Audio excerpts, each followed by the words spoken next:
My name is Shawn Felty. I was diagnosed in December of 2007 with stage 4 colon cancer. It had spread to the liver. I actually didn't realize anything was wrong. When the time I was 17, I was diagnosed with Crohn's disease. So from the time I was 17 until 37, I would always have diarrhea, blood in the stool, all the symptoms of colon cancer, so I never realized anything was really wrong.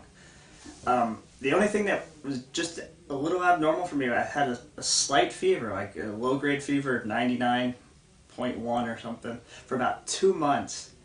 And I was just feeling tired, and for the first couple of weeks I thought I had a bug, so I didn't do anything. Then I went to my doctor, and he's like, well, because of your Crohn's, it's an immune deficiency, it might be something lingering.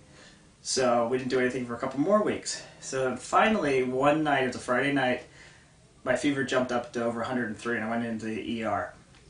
Ran tests all night, and the doctor came in after a CAT scan and said, we found something on your liver. It could be cancerous, we don't know.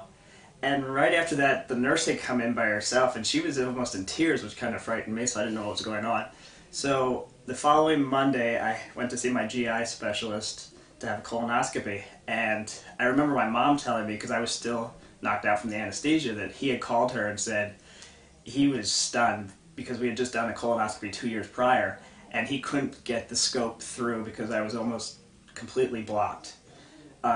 So only basically liquid was passing through, which I didn't really notice was a difference because of the Crohn's disease, so it really masked the symptoms. And I was being checked every 2 years, but which wasn't enough in my case, so people that have a history of this should be checked even more than that. How has cancer changed the way I live my life? Well, it was kind of interesting. A couple months after I was diagnosed, the oncologist came to me and he said, you have too many tumors on your liver, which is 12. You're inoperable. We're just going to keep you alive as long as possible. I'm not even sure what he said after that. He could have babbled on for hours. I just don't remember any of it. And it was just kind of like, okay, it's not... well, that's it. It's like, what can we do now? You got to find another way to get around it. So once I had a second opinion at another hospital. The oncologist concurred with him, but then somebody on their tumor board, a liver surgeon, a liver oncologist surgeon, had seen my case and said he could help me. So, which gave me hope, and I was like, well, then I'm getting back to what I'm going to do normally. And for the next 5 months, I was lifting weights and running while I was taking treatments, because I just knew, okay, I'm coming back, so I'm going to be ready to play sports this summer. Another thing that has changed, the last time I remember before being diagnosed that I actually remember myself crying was when I was 12 years old and I dropped the ball in Little League. And pretty much every day since I was diagnosed until I ended chemo, like a year later, I cried over something. At first you're sad, and then you're hopeful, and then you're happy when you're seeing different things happen. And I mean, it could be anything. You're watching a movie and you see a father-daughter scene or something, and you're just emotional now, and you have no idea why. And other times you're just listening to a song on the radio and you start crying, and you're like, I don't know why, I'm just crying. How has being a cancer survivor changed my daily life? You know, every day while you have it, it's like, it just consumes you, and you're going into through the treatments, and it's all you can think about. But then gradually, when you start to get better, you don't think about it as much.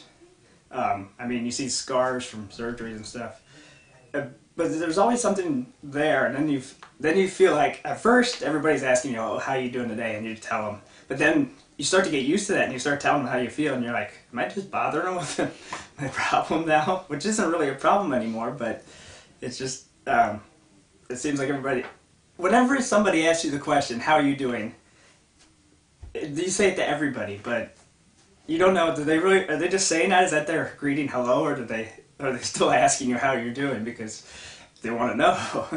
I think it'd be cool when everybody stopped saying that. How are my family and friends reacting to my cancer? You know, I almost feel like it was easier for me to deal with, because I'm like, okay, I'm going to be fine, I'll get through it. but they have no control over it, and they're just seeing me and they feel helpless. And I don't know that perspective now. They know it and I don't. I know they all had different reactions. I actually walked in on one family member on the telephone. He didn't know I was there, saying how I wasn't going to make it just because of the diagnosis. And I didn't know at the time. I only found out, I didn't want to know the odds, but stage 4 colon cancer, it was an 11% chance of survival. And I only found this out after I was in remission.